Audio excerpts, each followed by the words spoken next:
আসসালামু আলাইকুম সুপ্রিয় শিক্ষার্থী বন্ধুরা, আশা করি আমরা সকলে ভালো রয়েছি। আজকে আমরা ক্যালকুলাস 1 চ্যাপ্টার 4B অর্থাৎ লিবনিজের উপপাদ্য অর্থাৎ এই উপপাদ্যটি আমরা প্রমাণ করার চেষ্টা করব ইনশাআল্লাহ।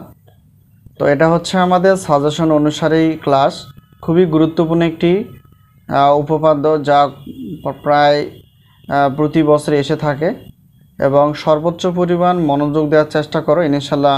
আশা করি আমরা সকলে বুঝতে পারবো।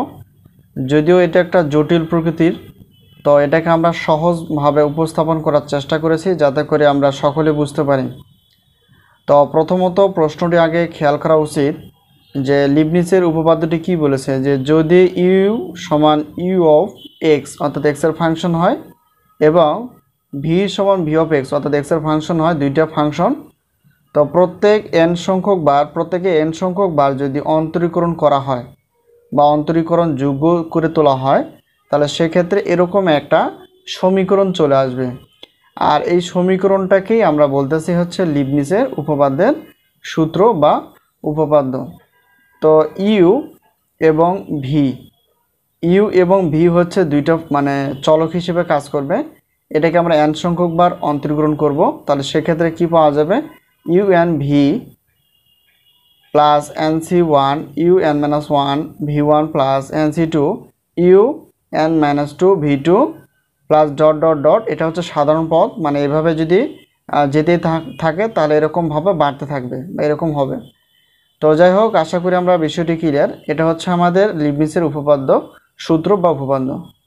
তো এখন এটাকে কিছু উপাংশে ভাগ করা আছে, যেমন ইউ ফাংশনটাকে যদি আমরা এন সংখ্যক বার অন্তরীকরণ করি এক্সের সাপেক্ষে, আর ভি ফাংশনটাকে যদি এন সংখ্যক বার এক্সের সাপেক্ষে অন্তরীকরণ করি, তাহলে এটা দুইটার গুণফল তাহলে কীরকম হবে, তাহলে ইউ এবং ভি এটা হচ্ছে আলাদা করে, এটা হচ্ছে আলাদা করে, এটা হচ্ছে গুণফল। কারণ প্রশ্নে আমাদের দেওয়া আছে দুইটা ফাংশনের গুণফল এন সংখ্যক বার অন্তরীকরণ যোগ্য হলে তখন এরকম পাওয়া যাবে।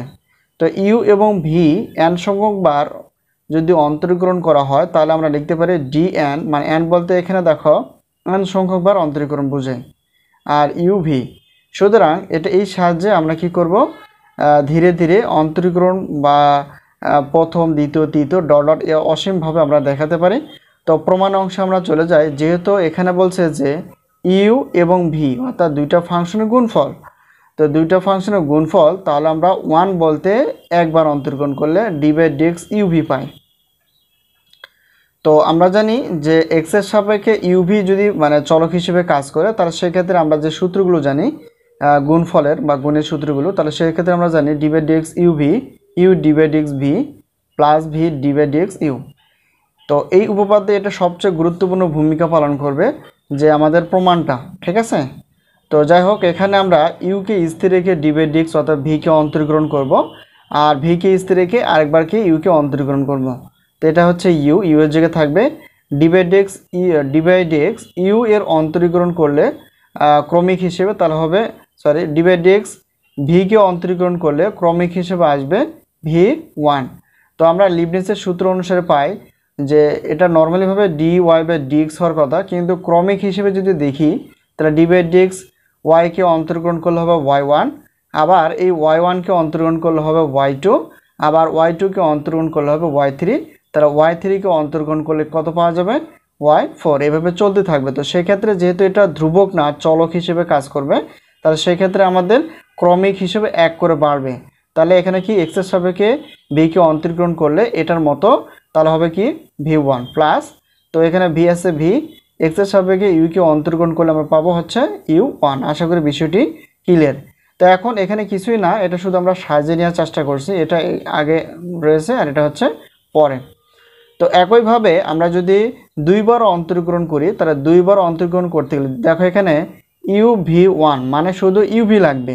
আবার দ্বিতীয়বারের ক্ষেত্রে অর্থাৎ এখানে যদি আমরা টু বসাই অর্থাৎ ইউ ভি এখানে টু বসায়, তাহলে টু হচ্ছে আমাদের ইউ ভি ওয়ানের সাহায্য লাগবে। তাহলে ইউ ভি টু দ্বিতীয়বার, তাহলে আমরা কাকে ব্যবহার করব, ইউ ভি ওয়ানের যে অন্তরীকরণ করে পেয়ে গেলাম সেটাকে আমরা কাজে লাগাবো। তো যাই হোক, এখন দেখো তো এটার ক্যালকুলেশনটা হচ্ছে এই জায়গাটা। তো এখন এটা আমরা লিখে ফেললাম। এখন সকলের বোঝার সুবিধার্থে যেহেতু যোগ আকার আছে আমরা দুইটা পার্টে বিভক্ত করে ফেলেছি, অর্থাৎ D by dx U one V plus আবার ডি বাই ডিএক্স এই অংশটুকু। একইভাবে আমরা কি করব যে এক্সের সাপেক্ষে অন্তরীকরণ করব, ইউভি সূত্র ব্যবহার করব। তো এটা হচ্ছে ইউ, এটা হচ্ছে ভি, তাহলে ইউকে স্থির রেখে ডি বাই ডিএক্স ভিকে অন্তরীকরণ plus V D by DX অর্থাৎ ইউ ওয়ানকে অন্তরীকরণ প্লাস একইভাবে ডি বাই ডিএক্স ইউ হবে U D by dx V ওয়ানকে অন্তরীকরণ plus V one D by DX মানে ইউ। তো এখন দেখো এটা যা আছে তাই থাকবে, এক্সের সাপেক্ষে ভিকে অন্তরীকরণ করলে হচ্ছে ভি ওয়ান প্লাস এটা ভি আছে ভি, এক্সের সাপেক্ষে ইউ ওয়ানকে অন্তরীকরণ করলে ক্রমিক হিসেবে কত হবে ইউ টু, কারণ আমরা জানি যে D by D X Y one মানে হচ্ছে ওয়াই টু। তো সেম একইভাবে এই কাজটা হবে প্লাস একইভাবে দেখো ইউ এটা হচ্ছে ভি ওয়ান মানে হচ্ছে এটা হবে ভি টু অন্তরীকরণ করলে প্লাস এটা যা আছে তাই থাকবে, আর ডি বাই ডিএক্স ইউকে অন্তরীকরণ করলে ইউ ওয়ান পাওয়া যাবে। এটা আমরা সাজানোর চেষ্টা করেছি, একটু খেয়াল করো। তো এখন দেখো এটাকে আমরা এটাকে এভাবেই লিখে ফেলেছি, আর এটা হলো হচ্ছে এই জায়গায়, আর আরেকটা শেষেরটা হচ্ছে এই জায়গায়, তো এটা হচ্ছে পরের জায়গায়। তো এখন এটা কিন্তু একই রকম, তাহলে আমরা দিতে পারি two U one V one, এটা আগের এবং পরের যা ছিল তাই থাকবে। আশা করি বিষয়টি ক্লিয়ার। প্রিয় শিক্ষার্থী বন্ধুরা, তোমরা জানো এই লিবনিজের উপপাদ্যটি আমরা যদি বোর্ডে করাতে যাই তাহলে অনেক সময় লাগবে, আর এই জন্য আমরা আগে থেকেই খাতায় নোট করার পর বোঝানোর চেষ্টা করছি। তো যাই হোক, মনোযোগ দেওয়ার চেষ্টা করো। আর ওখানে যেটা ছিল এটা হলো ইউ ওয়ান ভি ওয়ান মানে হচ্ছে দুইটা ছিল, যোগ করলে হবে two U one V one. আশা করি বিষয়টি ক্লিয়ার। তো এখন দেখো, তো এটাকে এভাবে লেখা যায়। আরেকটা বিষয় হচ্ছে যে two U one V one এটাকে আমরা কম্বিনেশন বা সমাবেশ আকারে যে সূত্রগুলো আছে সেভাবে লিখতে পারি, তার এটাকে হিসাব করলে কিন্তু এটা হয়। তো যাই হোক, এটা আমাদের লাগবে যেহেতু আমাদের লিবনিজ সূত্র আমরা ব্যবহার দেখেছি যে সি আছে বা কম্বিনেশন হিসাবটা দেখেছি। তো এটাকে ক্যালকুলেশন করে পাওয়া যায়। আমরা জানি এন সি আর মানে হচ্ছে এন ফ্যাক্টরিয়াল এন মাইনাস আর ফ্যাক্টরিয়াল আর ফ্যাক্টরিয়াল, এটাকে ক্যালকুলেশন করে, অর্থাৎ এখানে দেখো শুধু বোঝানোর চেষ্টা করি যে এটা যদি তুলনা করি এন এর পরিবর্তে বসে আছে টু আর এর পরিবর্তে বসে আছে ওয়ান, তো এটা ক্যালকুলেশন করলে আমরা কিন্তু টুই পাবো। একইভাবে আমরা তিনটা দেখব। তো এখন হচ্ছে ইউ ভি থ্রি, অর্থাৎ তৃতীয়বার যদি অন্তরীকরণ করা হয় মানে ইউ ভি টুকে, তার মানে এটা আমরা লিখে ফেললাম, এই যেখানে লিখে ফেলছি। তাহলে ইউ ভি টুর ক্যালকুলেশন হচ্ছে এটাও কিন্তু হয়, তো আমরা এটা নেওয়ার চেষ্টা করব। তো একইভাবে এখানে তিনটা পদ আছে, এক এখানে একটা তিনটা, তাহলে আমরা পার্ট করে লিখে ফেলছি। তো এটাকে লিখে ফেলছি প্লাস এটাকে আবার ডি বাই ডিএক্স এটা হবে, আর এখানে টু হবে, আর প্লাস এখানে কি ডি বাই ডিএক্স এই পরের পদটা আমরা লিখব। তো এখন এটা হচ্ছে ইউ ভি সূত্রে আবার প্রয়োগ করতে হবে। ইউ বলতে হচ্ছে ইউ টু আর ডি বাই ডিএক্স, ভি বলতে v plus V D by dx u two plus এখানে যেহেতু ধ্রুবক অংশ টু আছে, টুটাকে বাইরে রাখানো আছে, তো এখানে ইউ ভি সূত্র ইউজ করলে ইউকে স্থির রেখে ডি বাই ডিএক্স এটা এভাবে আমরা সূত্রটা ব্যবহার করার চেষ্টা করছি প্লাস একইভাবে দেখো এখানে এটা ইউ এটা হচ্ছে ভি, তো ইউকে স্থির রেখে ভিকে অন্তরীকরণ d by dx v two plus v two d by dx you. তো এখন এটা ইউ রয়েছে ইউ থাকবে, ইউ টু রয়েছে ইউ টু থাকবে, এক্সের সাপেক্ষে ভিকে অন্তরণ করলে ভি ওয়ান প্লাস এটা তো ভি আছে, আর এক্সের সাপেক্ষে ইউ টুকে অন্তরণ করলে ইউ থ্রি হবে প্লাস, আর এখানে দেখো এটা আমরা হিসাব করছি এটা এক্সের সাপেক্ষে এটা অন্তরণ করবে ভি টু, আর এখানে টু ছিল টু, আর এখানে ইউ ওয়ান ছিল ইউ ওয়ান। যেহেতু এটা গুণ আকার আছে এই জন্য টুটা গুণ হয়ে যাবে, তো টুটা এখানে গুণ করে দিলে এটা হবে আর ভি ওয়ান, আর এক্সের সাপেক্ষে ইউকে অন্তরীকরণ করলে ইউ ওয়ান হবে ইউ টু প্লাস এখানে ইউ আছে ইউ, আর এক্সের সাপেক্ষে ভি টুকে অন্তরণ করলে হবে ভি থ্রি মানে এক করে বাড়বে প্লাস ভি টু, আর এক্সের সাপেক্ষে এখানে দেখে ইউকে আমরা যদি অন্তরণ করি ইউ ওয়ান। তো এখন আমরা যদি একটু লক্ষ্য করি এটা কিছুই না, আমরা শুধু সাজানোর চেষ্টা করছি আমাদের নিজের মতো। তো এটাকে সামনে দেওয়া আছে আর এটাকে এখানে লেখা আছে। তো একইভাবে আর যদি আমরা একবার হিসাব করি এটা যোগ হবে, কারণ দেখো এখানে হচ্ছে ইউ ওয়ান ভি টু, তাহলে ইউ ওয়ান ভি টু, তাহলে এখানে দেখো এটার সঙ্গে এটার মিল আছে, তার মানে এটা তাহলে তিনটা হবে, কয়টা হবে তিনটা। তো এটা সাজানোর চেষ্টা করছি, তারপর হচ্ছে এটা তিনটা যোগ তিনটা হবে, এটা যোগ করলে হবে তিনটা। তো এখন আমরা যদি ওই কম্বিনেশন বা সমাবেশ আকারে তৈরি করতে পারি সেটা একটু সুবিধা হয়। যেমন আগেটা টু ছিল, তাহলে আমরা লিখছিলাম টু সি ওয়ান, তো এখানে থ্রি আছে তাই থ্রি সি ওয়ান এটা যা আছে তাই প্লাস এখানে কী হবে থ্রি সি টু এখানে যা আছে তাই। আশা করি বিষয়টি ক্লিয়ার। এখানে দেখো এখানে ওয়ান হলে এখানে টু হবে আর এখানে যা আছে তাই। সুতরাং আমরা যখন এই এখানে দেখো ইউ ভি এখানে n সংখ্যক বার, কখনো n এর জায়গায় 1 বসিয়ে কাজ করলাম, কখনো 2, কখনো 3। তো ক্যালকুলেশন করলে আমরা এইগুলো অংশ পেয়ে যাই। তার মানে এই উপপাদ্যটি এভাবে হিসাব করলে একই রকম হবে বা এরকমভাবে পদ একটা একটা করে বাড়বে। তো যাই হোক, আমরা যদি এই যে 1 নং প্রদত্ত যে লিবনিৎজের সমীকরণটা ছিল সেটাকে আমরা 1 নং দিয়ে ফেলছি। আর ওই 1 নং সমীকরণে যদি আমরা n এর পরিবর্তে m বসাই তাহলে সেই সমীকরণটা এখানে ছিল UVN ছিল, তো n এর জায়গায় আমরা কি বসিয়ে দিলাম, m বসিয়ে দিলাম। মানে কিছুই না, শুধু যেখানে n ছিল সেখানে m বসিয়ে দেওয়া আছে। তোমরা উপপাদ্য একটু খেয়াল করবা যে কি করা আছে এখানে। তাহলে ডট ডট প্রয়োজনের তাগিদে এটাকে আমরা 2 নং সমীকরণ দিলাম। এখন 2 নং সমীকরণকে আমরা x এর সাপেক্ষে অন্তরণ করব। তো আমরা আমাদের বোঝার সুবিধার্থে এটাকে আমরা বিভিন্নভাবে পাঠ করছি। দেখো, এটা হলো লেফট হ্যান্ড সাইড, এটা হচ্ছে রাইট হ্যান্ড সাইড। প্রিয় শিক্ষার্থী বন্ধুরা, আমরা 2 নং সমীকরণ হচ্ছে এটাকে আমরা x এর সাপেক্ষে অন্তরণ করার চেষ্টা করব, অর্থাৎ বাম পাশেরটা একটু খেয়াল করো। তো এটাকে আমরা বোঝার সুবিধাতে পাঠ করে ফেলেছি প্রথম অংশ লেফট হ্যান্ড সাইডের জন্য। তো x এর সাপেক্ষে অন্তরণ করলে দেখো এটা u, এটা হচ্ছে v। তো আরেকটা বিষয় হচ্ছে, যেহেতু এখানে মনে করো এটা পাওয়ারের মতো আছে, তাহলে সেই ক্ষেত্রে আমরা কি, আমরা জানি যদি এরকম থাকতো d/dx, যদি কি থাকতো y থাকতো, তো আমরা কি লিখতাম হচ্ছে y1। তো এটা এরকম আকারে দেওয়া আছে, দেখো এখানে তো d/dx, তার হচ্ছে uv আছে, তারপর এখানে দেখো m আছে, তার মানে এটার সঙ্গে 1 করে বাড়বে। সুতরাং uv এটাকে অন্তরীকরণ করলে আমরা কি পাবো, m প্লাস হচ্ছে 1, মানে 1 করে বাড়বে। এটা হলো লেফট হ্যান্ড সাইড। তো রাইট হ্যান্ড সাইড একটু খেয়াল করো। তো এটাকে আমরা দেখো, এটা হলো প্রথম রাইট হ্যান্ড সাইডের প্রথম অংশ, এটাকে আমরা দ্বিতীয় অংশ, এটাকে আমরা তৃতীয় অংশ, এটাকে আমরা চতুর্থ অংশ, এটাকে আমরা পঞ্চম অংশ, এটা ষষ্ঠ অংশ। একইভাবে আমরা x এর সাপেক্ষে অন্তরীকরণ করব। তো দেখো, এটা দ্বিতীয় অর্থাৎ রাইট হ্যান্ড সাইডের তৃতীয় অংশটুকু হচ্ছে d/dx u mv, তাই এটা দেখো u, এটা হচ্ছে v। তো আমরা uv সূত্রটাই প্রয়োগ করব, u d/dx v plus v কে স্থির রেখে u কে অন্তরীকরণ। এখানে দেখো u আছে, u থাকবে, আর x এর সাপেক্ষে v কে অন্তরীকরণ করলে v1 ক্রমিক হিসেবে বাড়বে 1 করে, প্লাস এটা যা আছে তাই। আর এখানেও কি হবে, 1 করে আমাদের কি বাড়বে, অর্থাৎ x এর সাপেক্ষে u, এটাকে যদি আমরা অন্তরীকরণ করি তাহলে কত হবে, u m প্লাস 1 1 করে বাড়বে। এটা আমরা সাজিয়ে লিখছি। তো এটা হচ্ছে এরকম, আর এটা হচ্ছে এরকম। আশা করি বিষয়টি ক্লিয়ার। একইভাবে আমরা দ্বিতীয় অংশ, এটা হচ্ছে প্রথম অংশ রাইট হ্যান্ড সাইডের, এটা হচ্ছে দ্বিতীয় অংশ। তো এটা যদি আমরা অন্তরীকরণ করে ফেলি তাহলে কি আসে দেখো, তাহলে দ্বিতীয় অংশটা একটু খেয়াল করো, মানে d/dx এটা যা আছে তাই। আর এই অংশটা হচ্ছে ধ্রুবক অংশ বা কনস্ট্যান্ট, এটা আমরা অবশ্যই বাইরে রাখার চেষ্টা করব, আর এই অংশটুকে অন্তরীকরণ করার চেষ্টা করব। দেখো, তো এটা হচ্ছে u, এটা হচ্ছে আমাদের v। তো u কে স্থির রেখে ওই v কে অন্তরীকরণ, প্লাস আবার v কে স্থির রেখে ওই u কে অন্তরীকরণ করতে হবে। এখানে যা আছে তাই থাকবে, এখানে একটু খেয়াল করো, এটা যা আছে তাই থাকবে। আর x এর সাথে v1 কে অন্তরীকরণ v2, আর এটা যা আছে তাই, এটা অন্তরীকরণ করলে এটাকে 1 যোগ হবে। তো এখন বিষয়টা হচ্ছে যে এটা যদি সাজিয়ে লিখি তাই কী রকম হয়, দেখো এটা যা আছে তাই থাকবে আপাতত, এটাও যা আছে তাই। এখন হচ্ছে -1 এবং +1 কাটা, তাহলে থাকতেছে কি u m, আর এটাকে v1। তো আরেকটু যদি সাজানোর চেষ্টা করি, দেখো এটা এইদিকে নিয়ে আসলাম, এটা হচ্ছে এদিকে, না আসলেও চলবে, সমস্যা নেই। তো এই হলো বিষয়। তো এখন আমাদের তৃতীয় অংশ বলতে তৃতীয় পদটুকু, এটা হচ্ছে দ্বিতীয়, এটা হচ্ছে তৃতীয়। তো তৃতীয় পদটুকু আমরা x এর সাপেক্ষে অন্তরীকরণ করব। দেখো এখানে কি আসে, তো তৃতীয় পদটুকু হচ্ছে যে d/dx mc2, এটা যা আছে তাই, যেহেতু এটা ধ্রুবক অংশ এটাকে বাইরে আনা হয়েছে। আর এটা হচ্ছে u, এটা হচ্ছে আমাদের v। তো ইবি সূত্র প্রয়োগ করলে যা হয়, u কে স্থির রেখে v কে অন্তরীকরণ, প্লাস v কে স্থির রেখে u কে অন্তরীকরণ। এখন দেখো তো কি আসে, এটা হচ্ছে যে এটা যা আছে তাই, এটা x এর সাথে v2 কে অন্তরীকরণ করলে v3, প্লাস এটা তো স্থির, আর এটাকে অন্তরীকরণ করলে 1 যোগ হবে। তাহলে এখন দেখো তো কি আসে, এটা যা আছে তাই থাকবে। আর এখান থেকে আমরা যদি যোগ বিয়োগ করি, একটু খেয়াল করো, u m-1, আর এটা তো এখানে দেখো এটা থেকে বাদ দিলে হবে হচ্ছে 1, আর যা আছে তাই। তো একইভাবে এটাকে আমরা একটু সাজানোর চেষ্টা করলাম, এটাকে এখানে রাখানো আছে আর এটাকে এদিকে রাখানো আছে। তো এটা হচ্ছে আমাদের কত, তৃতীয় অংশ, অর্থাৎ চতুর্থ অংশ। তাহলে কি হবে, চতুর্থ অংশ হচ্ছে এটা আমরা চতুর্থ অংশ হিসেবে বিবেচনা করেছি, আর এটা হচ্ছে পঞ্চম অংশ, আর এটা হচ্ছে ষষ্ঠ অংশ।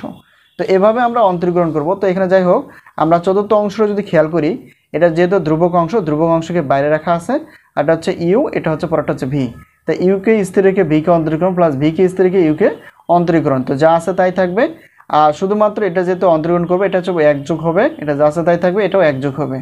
তো হওয়ার পর এখানে কি, তো এখানে যা আছে তাই থাকবে, এটা হচ্ছে 1 যোগ হবে। হওয়ার পর এটা হচ্ছে 1 যোগ হবে। হওয়ার পর এখানে দেখো একটু খেয়াল করো, এখানে আমরা কি করে ফেলেছি, এখানে দেখো -1 +1 কেটে যাবে, থাকবে হলে এটা।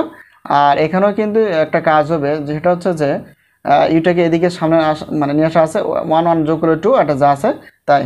তো এই হলো বিষয়, এটা হচ্ছে আমাদের চতুর্থ অংশ। আমরা এখন দেখব পঞ্চম অংশটুকু অর্থাৎ MCR U(m-r) V আর এটাকে আমরা দেখার চেষ্টা করব। একটু খেয়াল করো, পঞ্চম অংশটুকু যদি x এর সাপেক্ষে অন্তরীকরণ করি তাহলে আমাদের কি আসে, এটা যা আছে তাই থাকবে। আর শুধুমাত্র এখানে আমাদের কাজ হচ্ছে যে এই ধ্রুবক অংশটাকে বাইরে আনা আর ওই ইউ এবং ভি সূত্র ইউজ করা। এটা যা আছে অর্থাৎ ইউকে স্থিরকে ভিকে অন্তরীকরণ, ভিকে স্থিরকে ডি অন্তরীকরণ। তো এটা হচ্ছে একযোগ হবে, এটা তো আমরা জানি আর ক্রমিক হিসেবে, আর এটা হলো একযোগ হবে। তো এখন দেখো তো কি আসে এখানে, তো আমরা এখানে লিখে দিলাম, এটাও লিখে দিলাম। আর এটা এদিকে দেখো, এটা যদি হিসেব করি U(m-r), এটা যা আছে তাই থাকবে, এটা হচ্ছে এই অংশটুকু। তো এখন ষষ্ঠ বলতে সর্বশেষ যে পদটা রয়েছে U(v-m), এটাকে যদি অন্তরীকরণ করি তাহলে সেক্ষেত্রে কি পাওয়া যাবে, তো এটা হচ্ছে ইউ, এটা হচ্ছে ভি। তো ইউকে স্থিরকে ভিকে অন্তরীকরণ প্লাস সূত্রের আর ভিকে স্থিরকে ইউকে অন্তরীকরণ। তাহলে আমরা জানি এটা যা আছে তা থাকবে, এটা ক্রমিক হিসেবে একযোগ হবে প্লাস একইভাবে এখানে দেখো ইউ আছে, তাহলে কি হবে U1, এটাকে আগে নিয়ে আসা আছে, এটা হচ্ছে পরে। তো এই হচ্ছে ষষ্ঠ অংশ, মানে 6টা অংশের আমাদের কি এক্স এর সাপেক্ষে অন্তরীকরণ, অর্থাৎ 2 নং সমীকরণটা যেটা আমরা বের করেছি সেটাকে খণ্ড খণ্ডভাবে আমরা কি করছি, এক্স এর সাপেক্ষে অন্তরীকরণ করে ফেলেছি। এখন আমাদের কাজ হচ্ছে প্রদত্ত সমীকরণের মানগুলো বসিয়ে দেওয়া। প্রিয় শিক্ষার্থী বন্ধুরা একটু দেখো, লেফট হ্যান্ড সাইডে U(v-m), তো এটাকে অন্তরীকরণ করে আমরা কি পেয়ে গেছি, অর্থাৎ এই অংশটুকু পেয়ে গেছি। তারপর হচ্ছে যে U(m-v), এটার অন্তরীকরণ করে আমরা কত পেয়ে গেছি, অর্থাৎ এই অংশটুকু পাওয়া গেছে। আচ্ছা, এই অংশটুকু পাওয়া গেছে। এরপর হচ্ছে আমাদের পরবর্তী, তো প্রথম অংশটাকে আমরা রাইট হ্যান্ড সাইডের এটুকু পেয়ে গেছি। আর দ্বিতীয় অংশটুকু যখন আমরা এটা সূত্রে প্লাস, এখানে তো প্লাস রয়েছে, প্লাসটা দেওয়া আছে, আর এটাকে অন্তরীকরণ করে যে অংশটা বের হয়েছে সেই অংশটুকু আমরা এখানে লেখার চেষ্টা করছি। প্লাস পরবর্তী তৃতীয় মানে অংশটুকু আমরা এখানে বের করছি, প্লাস ডট ডট ডট, এটা হচ্ছে চতুর্থ অংশের ক্যালকুলেশন, আর প্লাস এটা হচ্ছে কি পঞ্চম অংশের অন্তরীকরণ আর কি, প্লাস ডট ডট ডট, এটা শেষ অংশের। তো আশা করি বিষয়টি ক্লিয়ার। তো এখন আমাদের কাজ করতে হবে, যেহেতু আমাদের উপপাদ্যটি প্রমাণ দেখাতে হবে, তো সেক্ষেত্রে আমাদের কিছু কাজ আছে। দেখো আমরা কি করছি, এটা যা আছে তাই থাকবে আর এটাও যা আছে তাই থাকবে। শুধুমাত্র এখানে দেখো MC1 এটাকে গুণ করা আছে, এটাকেও গুণ করে ফেলছি আমরা। তো গুণ করলে কি অংশ দাঁড়ায় সেটা তো আমরা দেখতেই পাই, যখন এটা তো যা আছে তাই থাকবে, এটা তো যা আছে তাই। আর শুধুমাত্র এই অংশটুকে আমরা কি করছি, এই জায়গায় গুণ করে ফেলেছি, এই জায়গায় গুণ করে ফেলেছি। আর এখানে প্লাসের জায়গায় থাকবে এই MC2 দিয়ে এই অংশটুকু, এটাকে একবার গুণ, এটাকে একবার গুণ করে আমরা এই অংশটুকু পেয়ে গেছি। প্লাস এখানে ডট ডট ডট যা আছে তাই থাকবে, থাকার পর এখানে কিছু না, এখানে সব MC আর গুণ আকারে সবগুলো গুণ করে দিয়ে ফেলছি। তো ভিডিওটা অনেক বড় হয়ে যায়, তারপরও আমরা চেষ্টা করবো মানে সহজ করার জন্য। তো এভাবে আমরা কি প্রত্যেক অর্থাৎ মানগুলো বসে দেওয়ার পর এখানে একটা কাজ আছে, যে একটু খেয়াল করো তো, এখানে এই যে MC1, এখন MC1 এই পদটা যদি আমরা খেয়াল করি তাহলে এখানে কিন্তু কোনো কিছু কমন যায় না, তবে এটা যা আছে তাই থাকতেছে। আর এখান থেকে এটা কমন যায় আর কি। তাহলে এখানে দেখো দেখি U(m-v-1), তারপর U(m-v-1), তাহলে এই দুটো অংশ থেকে যদি কমন নেই, কি কমন যাবে, U(m-v-1). তো এই জন্য আমরা U(m-v-1) কমন নিয়ে ফেলছি। তাহলে এই পদ এবং এই পদের মধ্যে যদি হিসাব করি এখানে কিছু না, মানে 1 থাকবে আর এটা তো যা আছে তাই থাকবে। সেম একইভাবে MC1 এই অংশটুকু এবং এই পরের অংশটুকু সঙ্গে একটু মিল আছে, ঠিক আছে।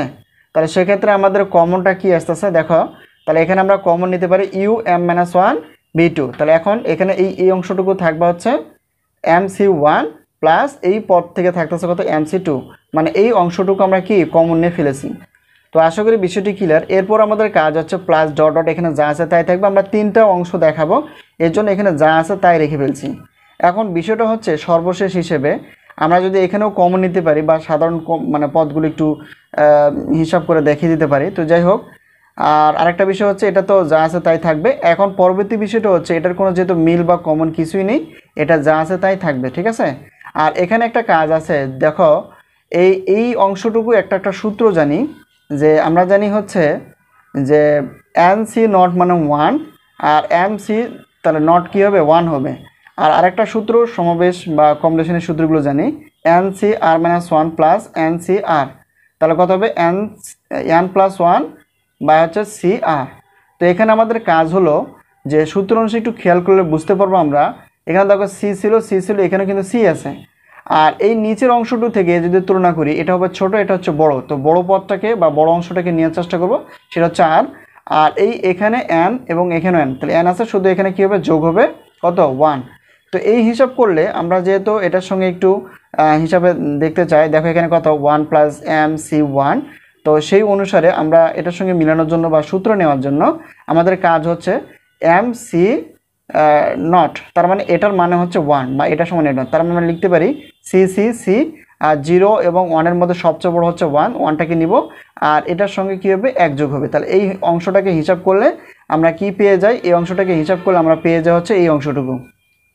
ঠিক আছে, তো সেম একইভাবে দেখো এখানে এটা যদি আমরা হিসাব দেখাতে চাই ওই সূত্র অনুসারে MC1 প্লাস MC2, তাহলে এখানে কত, সি থাকবে, আর 1 এবং 2-র মধ্যে বড় হচ্ছে 2, আর এখানে m আছে আর তার সঙ্গে 1 যোগ হবে। তাহলে সেই ক্ষেত্রে যদি আমরা তুলনা করি তাহলে এটার হিসাব করলে আমরা পাবো হচ্ছে এই অংশটুকু। ঠিক আছে, তো একইভাবে আমরা যদি হিসাব করে দেখি চতুর্থ পদ, এরকমভাবে সাধারণ পদ থাকবে, এরকম থাকবে। তো আমরা আর বেশি দেখাবো না, আমরা 3টা পদ দেখার চেষ্টা করব। তাহলে এই পদটা এখানে থাকতেছে, আর প্লাস এটার ক্যালকুলেশন তো আমরা দেখিয়ে দিলাম যে কিভাবে আসলো, আর প্লাস হচ্ছে এই অংশটুকু এটা, আর এখানে সাধারণ পদটা ছিল প্লাস ডট ডট, এভাবে আমাদের কি শেষ পদটা, অর্থাৎ শেষ পদটা কোনটা, এই অংশটুকু আমরা নিয়ে ফেলছি। তো আশা করি বিষয়টি ক্লিয়ার। তো একইভাবে যেহেতু আমরা একবার দেখেছিলাম যে নর্মালিভাবে n সমান 1 2 3 4 ডট ডট এভাবে দেখা যায়, তো n সংখ্যক অর্থাৎ একবার অন্তর্গুণ করলে একটা ফলাফল, আরেকবার অন্তর্গুণ আরেকটা ফলাফল, আরেক 3বার অন্তর্গুণ করে দেখেছিলাম। তো ওই প্রদত্ত লিবনিজের যে সমীকরণটি ছিল, তো সেখানে আমরা প্রয়োজনের তাগিদে যে সমীকরণটা হচ্ছে, তো এটা হচ্ছে সমীকরণ, তো এটা হচ্ছে লিবনিজের অর্থাৎ n সংখ্যক বার।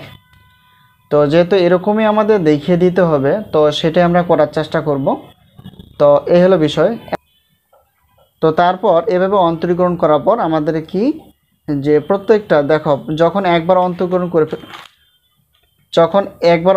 করা ছিল তখন 2টি পদ ছিল, আর যখন 2বার অন্তরীকরণ করা ছিল তখন আমাদের কি কয়টি পদ হয়ে গেল, তখন আমাদের 3টি পদ হয়ে গেল।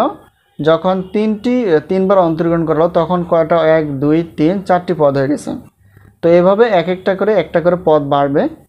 তো যাই হোক, ওই লিবনিজের যে সমীকরণটি ছিল সেক্ষেত্রে আমরা শুধুমাত্র এনের জায়গায় m বসিয়ে ফেলেছি, তাহলে এরকম আকার ধারণ করে। তো এখন এই যে লেফট হ্যান্ড সাইড বলতে বাম পাশেরটা, তো বাম পাশেকে আমরা এক্সের সাপেক্ষে অন্তরীকরণ করে ফেলেছি। তো ডান পাশে দেখো এটা একটা পদ, আমরা তো দেখিয়ে দিলাম যে কিভাবে এই অংশটুকু আসলো। আমরা এক্সের সাপেক্ষে চাইলে তোমরা স্ক্রিনশট কিংবা ভিডিওটি ডাউনলোড করে রাখতে পারো। তো এই হলো বিষয়, প্রত্যেকটা প্রথম অংশ অন্তরীকরণ, দ্বিতীয় অংশ, তৃতীয় অংশ, চতুর্থ অংশ, পঞ্চম অংশ এবং ষষ্ঠ অংশ। তো প্রথম অংশের যে অন্তরীকরণ করে ফেলছি সেটার তো এখানে আমরা বসিয়ে দিলাম। তারপর দ্বিতীয় হচ্ছে এতটুকু বসিয়ে দিলাম, তৃতীয় এভাবে বসিয়ে দেওয়ার পর এটা হচ্ছে প্রথম, এতটুকু জায়গা হচ্ছে দ্বিতীয়, এই প্লাস এখানে তৃতীয়, চতুর্থ, পঞ্চম, ষষ্ঠ। তো এইভাবে। তো এখন এখানে কিছুই না, শুধুমাত্র গুণ করার পর আমাদের যেহেতু কিছু মিল আছে সেখানে কমন নেওয়া হয়ে গেছে। তো দেখো এখান থেকে যদি কমন নেই UMV1, তাহলে এরকম হয়ে যায়।